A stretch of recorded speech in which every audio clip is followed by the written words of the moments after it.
Smash Mouth Sports. I'm your host, as always, Preston Bailey. Cam is extra giddy tonight. He must be giddy because the Baltimore Ravens are going against the Dallas Cowboys in COVID Bowl 9.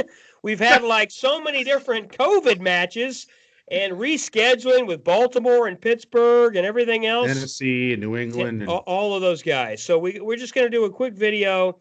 The Patriots won 45-0 last week against the Chargers. The question I have, and you said this earlier, Anthony Lynn is the worst coach in the league.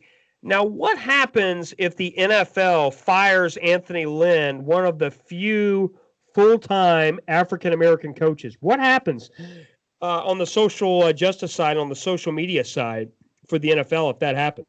Well, I'm sure there'll be some hysteria, but we have to be honest. He sucks at his job. A few years ago, I thought the Chargers were on the right track. Remember, just 2 years ago, Phillip Rivers was like third in the MVP. How many years you were like throwing gang signs? I meant to say 2, but I put up 3 by accident. Okay, this is why we don't do this. We do 1, and then we do 2. Let's try to do it with the two normal fingers. We do 2 normal fingers. You didn't get into a bare knuckle fight at work, did you? You don't have a problem with your strong hand there. Okay, let's go ahead. Let's try that again. Go ahead. No, but Phillip Rivers had a great. Obviously, he's gone, but he had a great year a couple years ago, and the Chargers won a playoff game. And here they were, like, okay, this looks like a team on the rise, and boom, down since. And now Anthony Lynn has to go. He is now that Matt Patricia has been fired. Anthony Lynn is the worst coach in the NFL, and I'll say it again: that was the biggest coaching mismatch in the league on Sunday. Belichick versus Lynn. That was 1 versus 32. Now I've got to ask you. You in New England, all your guys, Sports Hub, none of you guys like Cam Newton. I would argue they're 6-6. Could he have played better? Of course. Does he have a lot more turnovers? Yes. But he's on pace to break his own record for a quarterback. He has 14 rushing touchdowns in a season, which is the record. He's on pace for 15 rushing touchdowns. Having said that, is he really the dumpster fire that you and all of New England seems to think that he is? He has been better than advertised, in my opinion, better than people thought. I don't think anybody thought he was going to throw for 5,000 yards to be the MVP. I would say, considering their lack of talent in New England, if I'm a New England fan, I'm taking 6-6. No, I agree. I mean, when they were 2-5, I would thought it was, look out below. And they've read the ship. They've won 4 of their last 5 games. So, yeah. But when it comes to Cam Newton, I give him all the credit in the world. He's been a great teammate. He's adapted the Patriot way, if you want to say that, even though I think the Patriot way is in Tampa Bay. But he just doesn't have it anymore. He can't throw the ball anymore. His arm is shot.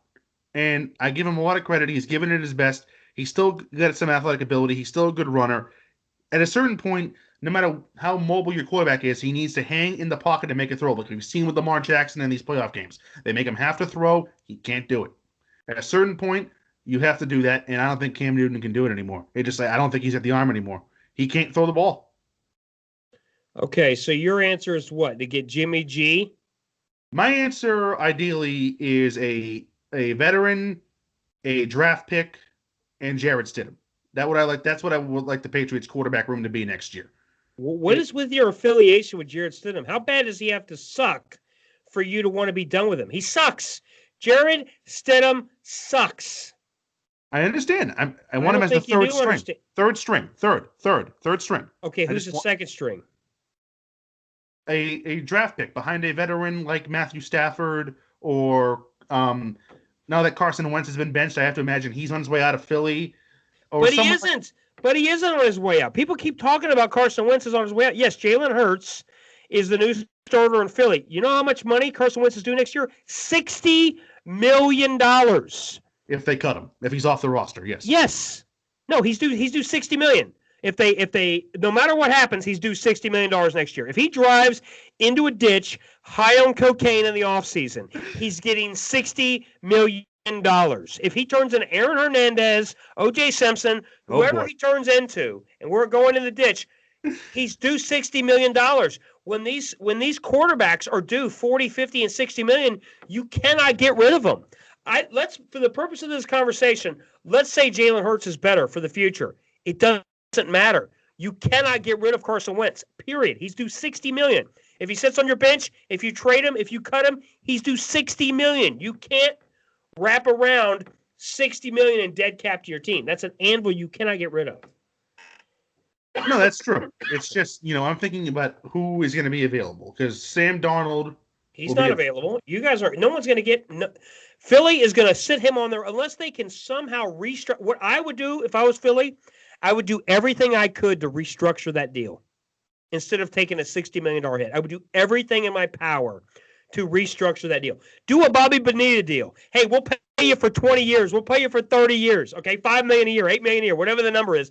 There's no way you could take a $60 million hit. That will crush your team next year. Crush it. And I give you credit because when we spoke about this extension, the day that news broke, you said it was the worst contract you've ever seen. It was. Coming off of 2 straight years where he was hurt. Right. He was hurt, and the Eagles won the Super Bowl without him. I think that's the biggest thing with Carson Wentz. I think he needs a new start. He walks in that stadium every day, and he walks by that statue of Nick Foles outside the stadium, which might as well be Christ the Redeemer in Rio de Janeiro hanging over him. Meaning it's a weight on his shoulders that he cannot get off. It's going to be a weight on his shoulders until the day he wins the Super Bowl in Philadelphia, because he's going to hear for the rest of time that they won with his backup. And then the next year he got hurt again, and they got better with his backup again. It's almost like Jalen Hurts is Rocky and Carson Wentz is Apollo Creed, and they just don't love Apollo like they do Rocky. They just don't love him like they do Rocky. Now, before we wrap this up, Cam, what is your take tonight? Are the Baltimore Ravens going to steamroll the Cowboys, or is it going to be a close game? What are your thoughts? Baltimore will win, but it'll be a close game. I mean, the Cowboys are just dreadful, but the Ravens will win, but the Ravens are in a bad way, so it'll be a competitive game, in my opinion. The Ravens better win by 10 or more. They better. If not, I don't want to hear another thing about the Ravens ever again. If the Ravens don't win by 10 tonight, I don't want to hear about the Ravens. I don't want to hear about Lamar Jackson and his excitement. I don't want to hear about the Ravens being a Super Bowl contender because they've had a down season. By the way, I predicted this before the season because Cowherd said, Colin Cowherd, okay, Mr. Fox Sports 1, Mr. making $10, $15 million a year for Fox Sports 1, being the anchor for Fox Sports, him and Skip, okay, said that the Baltimore Ravens were going to go 16-0. I said that's the dumbest thing ever. I said they'll be lucky to win 10 games. Because I said Lamar Jackson, my specific reason why is Lamar Jackson is going to come back down to earth. You cannot ask a quarterback to throw for 35 touchdowns and 5 or 6 interceptions and run for 1,200 yards a year. That is so unrealistic. You couldn't even copy that on Madden on rookie mode, 35 touchdowns and 1,200 rushing yards. That's ridiculous. So, yes, so like and subscribe to the channel. Anything else on that for Camp? Will we wrap this up for tonight? No, I mean, you got it right. The Ravens are just not the team they were last year, and they won't be for a long time. They are who we thought they were, and you let them off. See ya.